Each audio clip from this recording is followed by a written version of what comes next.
Bonjour à tous, très heureuse de vous retrouver pour cette quotidienne du 5 décembre. J'espère que vous avez passé un agréable week-end. Au sommaire aujourd'hui, entretien avec Vassili Venizelos, le Conseil d'État vaudois commente la crise énergétique. En sport, ça pédale aujourd'hui, on donne la parole au cyclo-cross. Après 3 ans d'absence, les cyclistes pourront se remettre en selle à Colovray ce 10 décembre. Enfin, en culture, on revient sur une jolie histoire, les histoires de Nono et le succès de ces podcasts destinés aux petits. Samantha Lunder-Malotte sera avec nous en plateau et s'apprête à sortir un livre audio qu'elle commente avec nous aujourd'hui. Elle est en coulisses. Un petit coucou depuis les coulisses. Bonjour Samantha, bienvenue. Merci d'être avec nous. De ton côté, Alexandre, aujourd'hui, donc tu es sac à dos et casque sur la tête, c'est ça ? Salut André, alors non pas casque, juste bonnet, écharpe et gants, il fait très froid comme tu le vois à Colovray. Je m'échauffe donc pour ce cyclo-cross qui a lieu ce samedi, mais je ne pédale pas aujourd'hui, mais je suis quand même avec Laurent Telet. Bonjour Laurent. Bonjour Alexandre. Alors Laurent, vous êtes le président du Vélo Club Nyon. Juste me dire comment ça va à quelques jours de cette grande manifestation pour votre club. Vous êtes prêts ? Pour le moment, ça se passe très très bien. Je dirais que les préparatifs vont bon train. On arrive au terme. Encore 2-3 petites choses toujours à préciser, fignoler comme on dit. Et le temps à commander aussi. Il faut commander le beau temps. Le beau temps, on verra, ils annoncent plutôt de la pluie et de la neige. Ah bah non, il ne faut pas dire ça, Laurent. Moi qui étais déjà un peu réticent, je me suis dit je vais avoir froid en vélo pour participer. Non, mais quelque part, je suis presque content parce qu'un cyclocross sans un peu de boue et autres, voilà. C'est pas un cyclocross. Eh ben, on va en parler après, Laurent. Andrea, tu te poses peut-être la question, qu'est-ce que c'est un cyclocross ? Eh bien, réponse après avec Laurent. À tout à l'heure, Alexandre. Mais je suis comme toi, je ne suis pas prête pour la neige. Voilà, on va attendre encore un peu.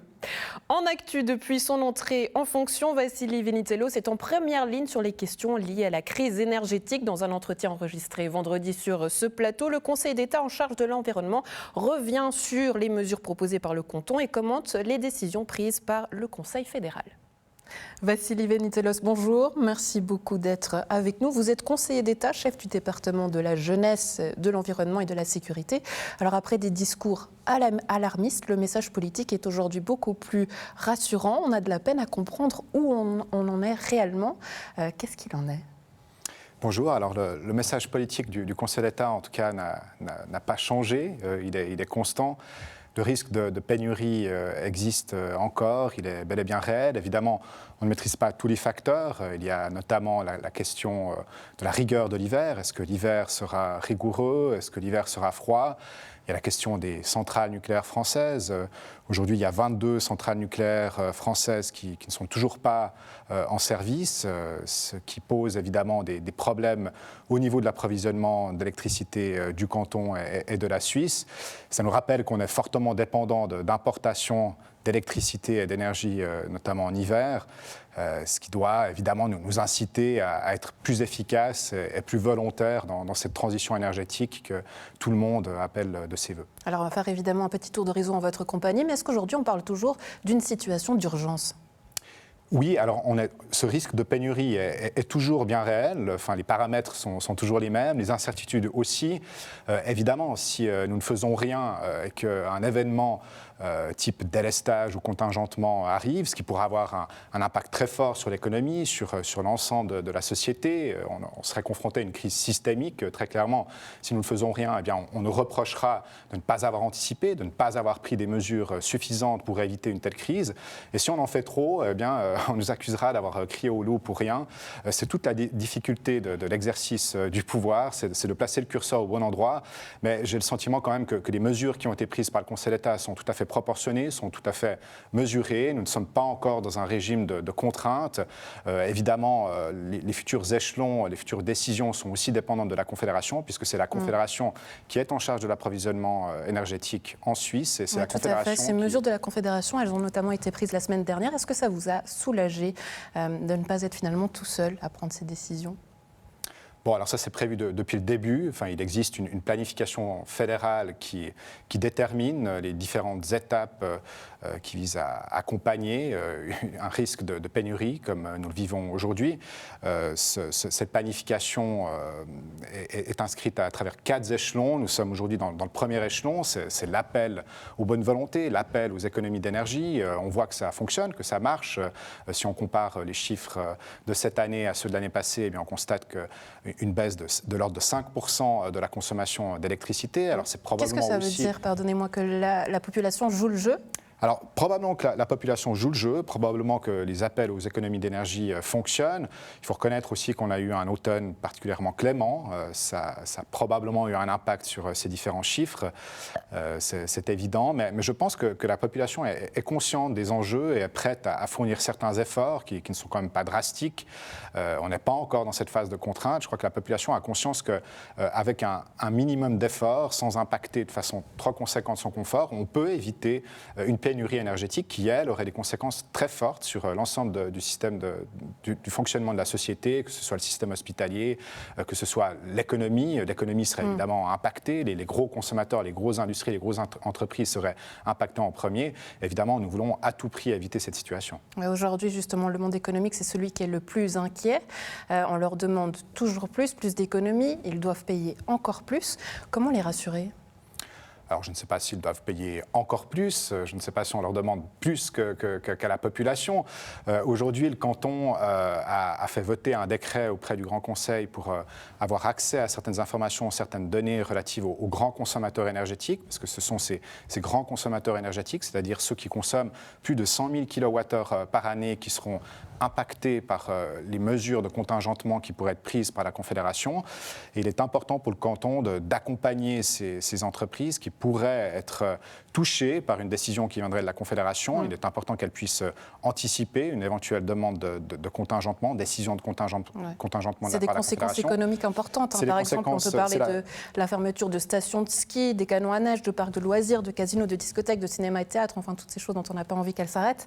Mais forcément, ça inquiète au niveau économique. Comment, au niveau cantonal, vous pouvez être un soutien justement à ces entreprises-là ? Déjà, pour les informer, les accompagner dans ce processus, leur rappeler un petit peu le dispositif de la Confédération. Encore une fois, là, on est au premier stade où on appelle les entreprises à faire des économies d'énergie volontaires, ce que la plupart des entreprises font d'ailleurs, et ce que je tiens à saluer. La deuxième phase, on serait dans une phase de restriction. Certaines activités pourraient être interdites par la Confédération. On veut évidemment éviter de tomber dans cette deuxième phase, mais plus on avance dans la planification, plus les contraintes sont fortes. La troisième phase, c'est une phase de contingentement, où là, les gros consommateurs seraient amenés à réduire leur consommation énergétique. Et c'est ça qu'on veut éviter, évidemment. Et c'est en informant ces gros consommateurs, ces entreprises, qu'on leur permet d'anticiper une potentielle décision de ce type.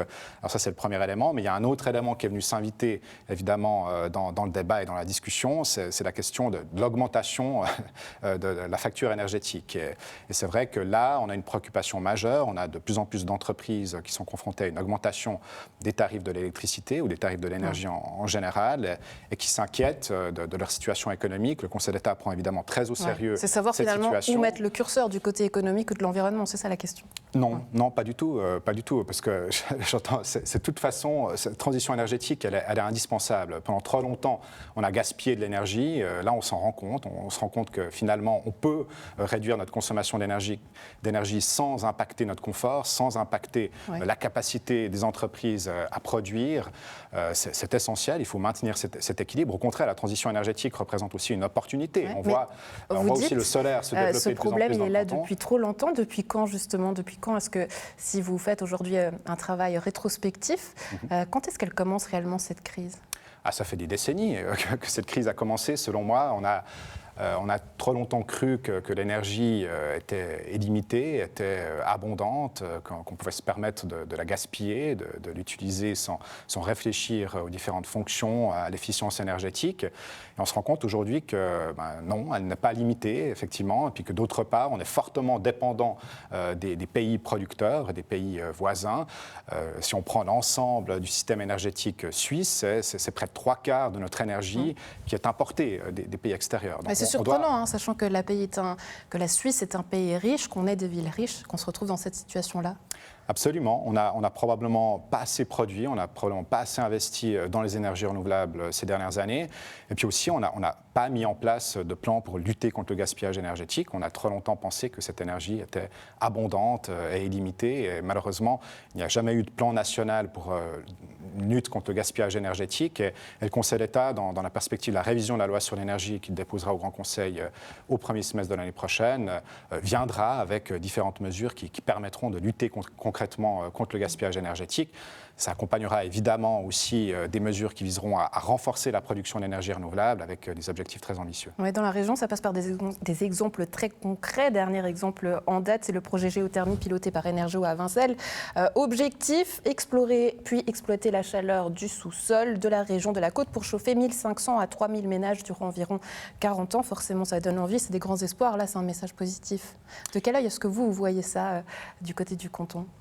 D'un très bon œil. Le canton est impliqué dans ces différents projets. C'est vrai qu'il y a un potentiel géothermique extrêmement important dans le canton que le Conseil d'État souhaite valoriser ces prochaines années.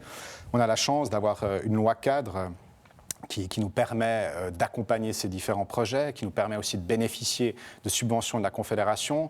On a des acteurs privés, vous venez d'en citer un aussi, qui sont prêts à investir dans la recherche de cette énergie. Évidemment, ces bons élèves, est-ce qu'il ne faudrait pas les récompenser ? Ah, mais c'est ce qu'on fait avec des subventions, avec des soutiens financiers conséquents qui viennent de la Confédération et du canton. Et c'est précisément, c'est dans l'intérêt collectif, dans l'intérêt général, évidemment, que cette énergie et la géothermie se développent sur le territoire. On a des potentiels importants. Ça va nécessiter des investissements importants de la part du canton aussi. Un crédit va prochainement, une demande de crédit va prochainement être déposée au Grand Conseil pour mieux connaître le sous-sol. C'est vrai qu'on connaît mal notre sous-sol, malheureusement. Il y a des efforts qui sont fournis par les acteurs privés pour sonder le territoire, mais c'est aussi dans l'intérêt public, dans l'intérêt général, d'avoir un cadastre du sous-sol qui est mieux renseigné. Et le Conseil d'État va prochainement proposer un décret au Grand Conseil pour augmenter notre connaissance du sous-sol et pour porter ce genre de projet, pour développer la géothermie. Il y a à peu près une vingtaine de sites qui ont été identifiés, qui vont pouvoir se déployer ces prochaines années, ce qui permettrait d'alimenter 20 000 ménages, de répondre aux besoins de chauffage de l'ordre de 20 000 ménages à peu près, ce qui représente un potentiel important. Très bien, j'aimerais qu'on termine cette interview avec un aspect plus personnel. Vous êtes entré en fonction le 1er juillet 2022. Le fait d'être au front de cette crise énergétique, comment vous le vivez aujourd'hui ? Bien, écoutez, quand on signe, quand on accepte ce genre de fonction, eh bien, évidemment, on sait qu'on va être confronté à des crises. Vous parlez de la crise énergétique, mais il y en a d'autres. Il y en a d'autres au quotidien dont on parle évidemment un peu moins. Ça fait partie de la fonction, ça fait partie de notre rôle. On a la chance de pouvoir s'appuyer sur des équipes compétentes, des équipes professionnelles extrêmement bien formées. J'ai la chance aussi d'avoir des collègues au niveau du collège gouvernemental qui ont une certaine expérience et avec qui la dynamique est extrêmement positive. Il y a un fort soutien évidemment entre collègues lorsqu'on doit affronter une crise et c'est vraiment extrêmement bénéfique et extrêmement prometteur pour cette législature. Ouais, vous-même, vous êtes papa de 2 enfants. Comment est-ce que vous les sensibilisez à ce genre de cause ? Oh, ils y sont sensibles depuis plusieurs années déjà. On n'a pas attendu la pénurie énergétique, si vous parlez de celle-ci. On n'a pas attendu le risque de pénurie pour les sensibiliser à ces questions. Ils sont sensibles à ces questions depuis tout petit déjà. Ouais. Avec des Mais ça passe par quoi ? Je ne sais pas simples. si vous êtes d'accord avec moi, c'est toujours peut-être une question d'éducation, peut-être des mentalités à changer. Aujourd'hui, on voit qu'on n'est toujours pas sensible à ce genre de situation. Chez vous, ça passe par quoi ? Je pense que la jeunesse est probablement beaucoup plus sensible que d'autres générations à ces questions-là. Ça passe par de l'information. Il faut aussi relativiser. Enfin, il faut aller plus loin que les simples gestes, éteindre la lumière en sortant de sa chambre, parce que finalement, ce sont des gestes importants, ce sont des gestes qui comptent, chaque kilowattheure compte, mais il y a évidemment d'autres leviers beaucoup plus importants qui doivent être activés. Ce n'est pas la somme des solutions individuelles qui nous permettront d'assumer cette transition énergétique. C'est vraiment un effort collectif qui doit être porté, qui doit être mené. Et moi, je suis persuadé que la jeunesse d'aujourd'hui en est parfaitement consciente.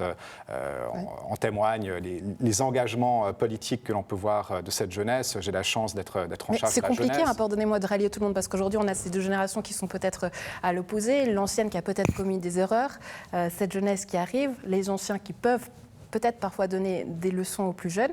Comment mettre tout le monde ensemble? C'est ça aujourd'hui la question. Alors il faut à tout prix éviter une moralisation du sujet. Encore une fois, c'est un effort collectif. Il faut éviter à tout prix de juger une génération ou une autre. Tout le monde doit y mettre du sien. Évidemment, c'est la jeune génération qui va quelque part souffrir de l'inaction politique de ces dernières décennies, de l'inaction de la société tout entière. C'est une responsabilité de la société tout entière. Et il est clair qu'on pourrait blâmer les anciennes générations, on pourrait blâmer ma génération quelque part, puisque ça fait maintenant quelques décennies que je suis engagé en politique. Mais finalement, cela ne sert à rien. Moi, je préfère que l'on se tourne vers l'avenir, que l'on soutienne des projets comme ceux que vous avez cités tout à l'heure en matière de géothermie, et puis qu'on donne un message positif à cette jeunesse, un message d'espoir, et puis qu'on lui donne la possibilité de se projeter vers l'avenir avec des solutions, avec des projets positifs. Restons sur ce message positif. Merci beaucoup de nous avoir accordé ces quelques instants. Très belle journée à vous. Merci à vous. Au revoir. Alexandre, on retourne à toi. Toujours pas sur ton petit vélo? Non, toujours pas, c'est vrai. Bon, alors, déjà parce que on n'a pas réussi à avoir des vélos, et puis Laurent est un tout petit peu malade aussi, donc du coup, on s'est dit, bon, mais on va faire ce parcours à pied, pourquoi pas? Alors, Absolument, déjà, Laurent, dites-moi, c'est quoi un cyclocross qui va partir donc depuis Colovray ici, Andrea, le départ, c'est sur cette fameuse piste que tout le monde connaît, ce samedi, mais un cyclocross, c'est quoi en fait? Alors, en préambule, j'aimerais dire qu'il y a peu de sports comme le vélo qui proposent une telle variété de disciplines, avec bien sûr la route, que ce soit en peloton ou individuel dans le contre-la-montre, la piste avec différentes variantes, le trial, le VTT et enfin le cyclocross. Effectivement. Et donc, du coup, moi, je connais toutes les autres, mais le cyclocross, ça ne me dit pas grand-chose. Absolument. Si je devais qualifier le cyclocross, je dirais que c'est une course à obstacles qui se court essentiellement en hiver. Et pourquoi, justement? Parce que c'est vrai que moi, je me dis, une course de vélo en décembre, gla. Absolument. C'est une alternative à la route. Et justement, le cyclocross se court sur des parties en dur, sur des parties en terre. Il y a des obstacles, notamment des planches. Et de la boue. Et on verra, Non, mais il paraît que ça fait partie du jeu. Presque, un peu, oui. Justement, ça demande un vélo particulier avec des freins, ce qu'on appelle à tasseau, qui sont des freins de côté et qui permettent justement un meilleur écoulement de la boue entre le pneu à crampon et le haut de la fourche. Ah, d'accord. Alors, c'est vrai, ce cyclocross, ça faisait longtemps qu'il n'y avait pas eu de cyclocross. C'est vrai, je crois que c'était une manifestation il y a plus de 50 ans à Nyon, mais qui était bien rené de ses cendres en 2017, sauf erreur, 2015, sauf erreur, 2015, 2016, 2017, où il y a eu des cyclocross internationaux, mais en tant que course régionale, eh bien, effectivement, ça fait très, très longtemps. Et puis là, ça faisait 3 ans qu'il n'y avait pas eu ce cyclocross, pour raison de Covid, forcément. Absolument. Et puis là, le Vélo Club Nyon propose donc à tout le monde, petits et grands. C'est destiné à qui, en fait? Qui peut s'inscrire à ce cyclocross? Je dirais depuis les tout jeunes, Baby Club, 6 ans, je veux dire pour ceux qui ont déjà un peu quelques habiletés sur un vélo, jusqu'à point d'âge. Jusqu'à point d'âge. Jusqu'à point d'âge. Bon, alors moi, je peux m'inscrire, en fait. Absolument. Mais il faut quand même savoir faire du vélo. ça aide un peu. Bon, il faut pouvoir enlever les petits trous de côté qu'on utilise pour apprendre.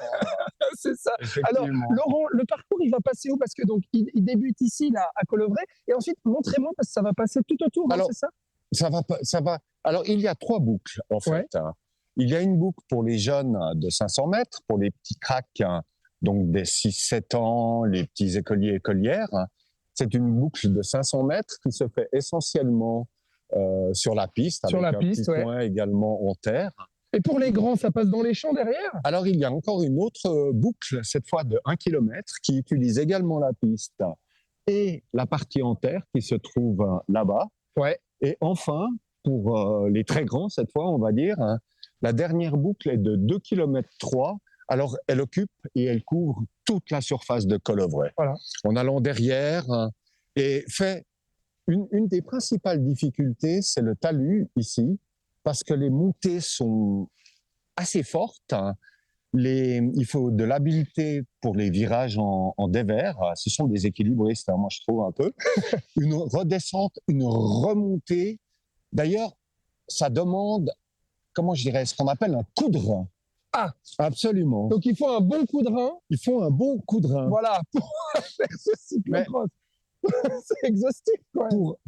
Justement, pour les coureurs qui ont commencé à faire du cyclocross et qui sont venus après à la course, ce coup de rein fait que, je cite par exemple Pascal Richard, Mathieu Van Der Poel ou Julien Alaphilippe, qui sont devenus ce qu'on appelle des punchers.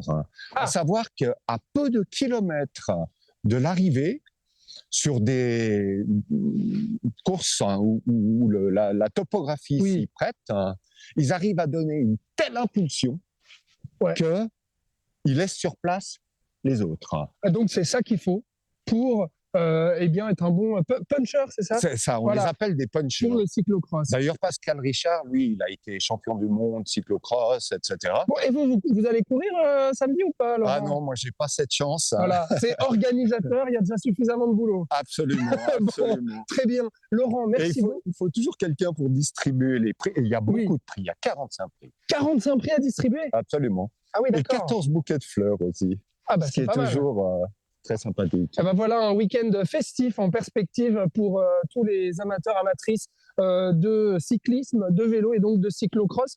Andrea, je continue à marcher à Colovray avec Laurent. Puis Laurent, vous allez me parler un petit peu de votre club, le Vélo Club Nyon. Voilà, tout à l'heure, parler un petit peu de savoir ce que vous avez fait cette année et comment va le club aussi. Alors, à tout à l'heure, Andrea. C'est après, Laurent. C'est après.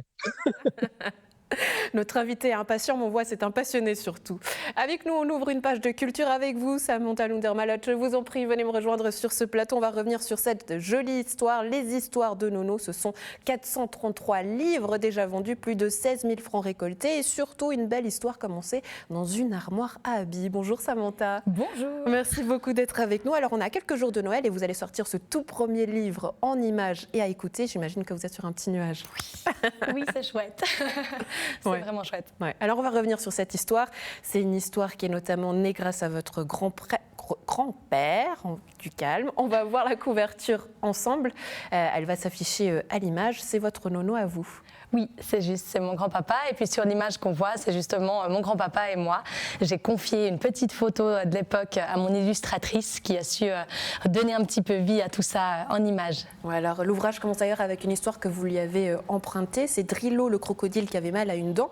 C'est de lui dont vous avez hérité le sens de l'histoire. C'est quoi une bonne histoire, Samantha? Je crois que c'est une histoire qui fait un petit peu rêver, mais pas que les petits, aussi les grands. Je dois l'avouer, des fois j'écris mes petites histoires et tout d'un coup je rigole et je me dis ok, bon, c'est un petit peu narcissique, un peu égocentré, je sais pas, mais au moins ça m'a fait du bien, ça a permis de susciter quelque chose et d'avoir une petite émotion positive, de nous faire rêver. Ouais, aujourd'hui, c'est plus d'1 million d'écoutes à travers un peu tout le monde. Je crois qu'on vous écoute même au Brésil. Je sais pas comment c'est arrivé là-bas. C'est parce qu'à la base, c'est un podcast que j'ai mis gratuitement il y a 2 ans sur des plateformes d'écoute pour pas les citer. Et voilà, ça m'a complètement dépassée. Je m'y attendais absolument pas. Moi, je pensais que ma mère allait écouter. Mon père peut-être. Et non, on m'écoute un peu partout. Ouais, c'est fou, hein, parce que tout ça, ça commence dans une armoire à habits. Et aujourd'hui, ça se termine en étant un livre, quelque chose de matériel. Quand vous le voyez, je ne sais pas si vous avez déjà eu un exemplaire dans les mains. Quel effet ça fait? Ouais, j'ai eu un prototype et c'est juste génial. Enfin, c'est vrai qu'au tout début, j'avais trop envie que ce soit un bouquin, mais c'était pendant la pandémie. Je voyais pas du tout comment je pouvais en faire un livre à cette époque-là, donc c'était inimaginable. Et aussi, ça avait un coût. Ouais. Donc au départ, j'ai dit j'enregistre, j'y vais comme ça et on verra bien. Et l'enregistrement, ça coûtait pas grand-chose. C'était un téléphone, un petit micro et voilà, on y va. Et là, c'est autre chose, c'est top. Ouais, pour ce coup, justement, vous avez lancé une récolte de fonds qui s'est terminée le 4 décembre. En très peu de jours, vous avez récolté la somme escomptée. Donc là, qu'est-ce qui va se passer maintenant? Là, c'est un peu la course contre la montre. montre.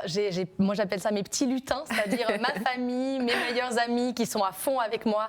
On va recevoir les livres, on va devoir tous les emballer parce que j'ai fait ce crowdfunding et maintenant j'ai les adresses. Donc, on a vendu plus de 430 livres et j'ai trouvé ça juste dingue. J'ai prévu un stock de 1000 livres, donc je peux encore en vendre un petit peu et puis après, ça va être lutin du Père Noël. J'ai toujours rêvé d'être un lutin du Père Noël et je crois que là, en plus de sortir Comment un on se sent en tant que lutin du Père Noël? j'ai pas encore le petit bonnet et tout, mais alors on est dans la magie et tout, on met des musiques de Noël. Déjà que je regardais tout le temps des films de Noël, là, tout le monde se fout de moi et dit c'est bon, elle vit dans son rêve, elle a accompli sa vie. Bon, en tout cas, on est très heureux pour vous. C'est vrai que c'est une très jolie histoire. Pour venir sur l'aspect du livre, alors c'est un livre qu'on écoute, c'est un livre assez spécifique. Racontez-nous. Oui, alors moi j'ai voulu garder cette idée vraiment de l'audio parce que au tout début, mon grand-papa, quand j'étais petite, me racontait des histoires qu'il inventait. Donc pour moi, c'était ce qui m'a amené vraiment à avoir de la créativité, de l'imagination. Enfin, moi je m'imaginais toutes ces histoires et je crois qu'on a toutes et tous soit un grand-papa, une grand-maman, une maman, un papa, un tonton, tata, enfin quelqu'un qui nous lit des histoires ou qui nous en raconte. Et quand on nous les invente, on peut s'imaginer un monde fou. Et ça m'a vraiment permis de grandir et de devenir celle que je suis aujourd'hui avec beaucoup d'envie de créer et d'imaginer des choses. Donc le livre, il est vraiment à écouter. Ouais, mais pourquoi un livre et pas une cassette peut-être? Alors déjà parce que je ne saurais pas où les mettre, les cassettes. Je ne saurais pas comment les faire aussi. Hein. Non, un livre parce que j'avais très envie d'avoir un support hors écran. En fait, sur toutes les plateformes d'écoute, quand je donne à mon neveu ou à mes nièces le téléphone, ils regardent et ils disent « Tata, pourquoi ça ne bouge pas à l'écran ?»« Ah, parce que c'est de l'audio. » Oui, d'accord. Donc en fait, ils s'attendent toujours à avoir quelque chose qui bouge quand même dans l'écran. Donc moi, j'avais envie d'avoir un support où il y a vraiment les histoires illustrées. Donc il n'y a pas de texte. Hein. Des gens me disent « Ah, je me réjouis de lire le livre. » Non, toujours pas, il n'y a pas de texte. Donc c'est vraiment 2 doubles pages pour chaque histoire. Et c'est tout illustré, donc pas par moi, vu que je ne sais pas dessiner. Hein. C'est mon illustratrice Adèle, que je dis, que je salue et que je nomme parce que je l'adore. Donc Adèle Daflon, elle a tout dessiné pour moi. Et l'enfant, en fait, active l'audio. Encore pour l'instant sur un téléphone, oui, parce que l'étape d'après, ce sera plus tard. Et regarde en fait les images tout en écoutant l'histoire pour essayer de se détacher un peu de l'écran finalement. Ouais, mais est-ce qu'on pourrait imaginer qu'à l'avenir, ces histoires de Nono, ça devienne peut-être, je ne sais pas, un dessin animé? Est-ce qu'on peut vous le souhaiter? Je ne sais pas, peut-être. Là, l'envie, c'est vraiment l'audio. Donc, je ne suis pas une anti-écran, donc je ne suis pas une anti-dessin animé non plus. Je suis une grande fan de plein de dessins animés qu'on n'aimera pas. Voilà, mais pourquoi pas? Enfin, je ne me donne pas de limite, on verra. Un jour, ça peut devenir plein de choses. J'aimerais beaucoup que ça devienne une fois une boîte à histoire. Ça, c'est vraiment un rêve que j'ai. Ça demande des sous, donc on lance par étapes. Voilà, on y va par étapes. Donc ça veut dire qu'il y a des histoires qui sont là déjà dans votre coin de la tête ou qui sont déjà écrites? Voilà, alors il y a 11 histoires qui étaient sorties gratuitement sur les plateformes d'écoute. Il y en a encore 5 ou 6 écrites. Et puis là, j'ai déjà envie de relancer un livre 2. Enfin, on y va, quoi. En tout cas, c'est tout ce qu'on vous souhaite, Samantha. Si on veut se procurer ces histoires, les histoires de Nono, comment est-ce qu'on fait? Alors, on peut aller sur notre site web, c'est leshistoiresdenono.ch. Et puis maintenant, il y a une boutique en ligne active. J'y ai passé le week-end, donc ça fonctionne. Et super. On se réjouit. On se réjouit de la suite surtout. Et puis, les commandes à passer chez le petit lutin. Voilà. Merci. Très belle journée à vous. Merci beaucoup. Alexandre, on retourne à toi. Alors, toi, tu vas faire le petit parcours, qu'on se le dise. Oui, effectivement, tu vois, il y a aussi tout un parcours dans les bois pour ce cyclocross. Mais finalement, on n'est pas si faux que ça d'être à pied parce que, Laurent, c'est vrai, il y a une partie où les coureurs sont obligés de prendre leur vélo à la main. On a vu sur les images tout à l'heure pour pouvoir traverser certains obstacles. Absolument, oui. Donc ça fait partie aussi de ce cyclocross organisé donc par le Vélo Club Nyon, dont vous êtes le président, Laurent. Oui. Ça marque, c'est vrai, cet événement.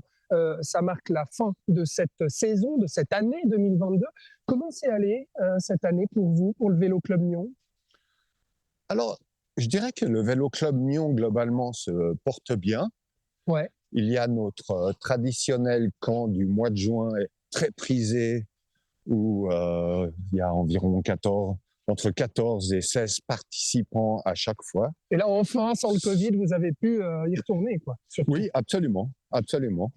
Ça a remis un élan, vous pensez, à votre club, justement parce que... Non, le camp du mois de juin, d'ailleurs toujours magistralement organisé par Christophe Engeli, est très prisé, quel que soit, je dirais... La chance qu'on a eue, c'est que le vélo n'a pas été touché comme sport par le Covid. On pouvait toujours en faire à l'extérieur Donc, on a pu continuer et profiter donc. Alors, ce fameux camp du mois de juin, comme je disais, très prisé. Il y a également. Il y a eu quoi d'autre comme activité cette année organisée par le Vélo Club Nyon? Alors, il y a beaucoup de. Les adultes s'arrangent entre eux et font différentes courses en fonction du temps. Soit ils se voient le mercredi soir, soit le week-end. Ouais, c'est plus, en fait, ce club, ça reste quand même des amis qui partagent cette passion puis qui ont envie tout simplement d'aller rouler ensemble. Totalement. Et c'est encore ça aujourd'hui. Oui. Ouais. On a aussi la chance d'avoir quand même une jolie école de cyclisme subdivisée en deux. Je dirais qu'il y a le Baby Club qui comprend des jeunes de 8-12 ans qui font essentiellement du VTT et encadrés par Barbara Liardet. Et puis l'autre partie de l'école de cyclisme, les 12-18 ans, encadrés par Denis Champion, qui font, eux, toutes sortes de choses le mercredi après-midi. Ouais. En ce moment, par exemple, ils s'entraînent pour le cyclocross. Autrement, ils font du VTT. Oui, donc il y a quand même une volonté de former les jeunes, en fait. Absolument, aussi, absolument. Mais il y a une certaine érosion quand même dans ces deux classes d'âge, essentiellement au niveau des 12-18 ans. Oui. Parce que vers l'âge de 15-16 ans, soit ils commencent un apprentissage, soit ils poursuivent leurs études. Donc ils ont moins le temps pour faire des vélos. Voilà, absolument. Bon, mais ceux qui restent des mordus. Alors, oui, eux, comme vous, vraiment... Moi, je vais de temps en temps tranquille, à mon rythme, parce que ça me permet de ne penser à rien. Ouais, c'est ça. Ça me vide la tête et puis physiquement, ça fait du bien aussi. Absolument. Effectivement. Il y a combien de membres aujourd'hui au Vélo Club Nyon? Rappelez-nous. Globalement, j'ai pas les derniers chiffres, mais je dirais environ 70. Ouais, quand même. Avec une septantaine de membres. Le groupe adulte reste une cinquantaine de membres et ça, c'est assez stable. D'accord. Et comme je le disais, en revanche, le Baby Club et l'école de cyclisme, l'autre partie, on ressent une certaine érosion. Oui. Le vélo, c'est un sport qui est dur, qui demande du courage. Surtout quand il faut sortir par ce temps. Par exemple, oui. Dis-moi juste. Bien habillé. D'ailleurs, hier, j'en voyais beaucoup encore. Oui, c'est vrai qu'on en voit encore sur les routes aussi. Habillés comme des pingouins, mais très, très bien. Très, très bien. Bon, est-ce qu'il y a des projets pour l'année prochaine, pour 2023 ? Est-ce que vous avez d'autres projets là, avec le Vélo Club Nyon à nous communiquer ? Pour le moment, en dehors de ce fameux traditionnel camp du mois de juin, oui, absolument. Ouais. C'est à voir. C'est à voir. À voir si on peut faire plus que les mercredis soirs. Absolument. C'est difficile parce que ce sont, pour l'école de cyclisme, ce sont vraiment strictement des bénévoles. Bien sûr. Ils prennent de leur temps. Il n'y a pas de défraiement comme dans beaucoup d'autres sports. Oui. Et donc il faut compter effectivement sur les bénévoles. Absolument. Et notamment pour organiser un événement de cette ampleur comme le cyclocross qui a lieu ce samedi. Alors vous me disiez hors micro avant, on est à peu près à 85 participants. On peut toujours s'inscrire, je crois. On peut s'inscrire le matin même, dès 9h. Oui. D'ailleurs, c'est ce qui s'est passé sur les 9 autres cyclocross de l'Omnium Roman. C'est qu'il y a eu des inscriptions au dernier moment. Absolument. Et notamment beaucoup. Bon, nous, on arrive à une période qui est froide, donc ça peut limiter un certain nombre de personnes qui normalement s'inscrivent au dernier moment. Alors, vous savez, j'ai parlé d'âge, mais hommes, femmes, les femmes aussi participent. Ah oui. Voilà. Bon, alors ça, Andrea, tu vois. On y tient beaucoup parce que c'est chouette. D'ailleurs, on a vu le succès qu'a connu le Petit Tour de France. Oui. Et moi, je suis très content de voir des femmes arriver dans des sports que l'on qualifiait plutôt des sports d'hommes. Oui. Et c'est très, très bien. Aussi. Voilà, Andrea, tu mets ta combi et puis tu viens t'inscrire samedi pour le cyclocross. Il ne faut pas avoir peur de la boue et des obstacles, apparemment, m'a dit Laurent. Voilà, mais rendez-vous samedi alors. Rendez-vous samedi en tenue de pingouin. on a dit. Hein. Bon, ça fait rêver. En tout cas, moi, ça m'impressionne. Hein. Ces gens, on est lundi et il y a des gens qui courent. Vraiment, chapeau. Très belle journée à toi, Alexandre. À la maison, un plaisir d'avoir été en votre compagnie. On se retrouve demain. Belle suite de programmes.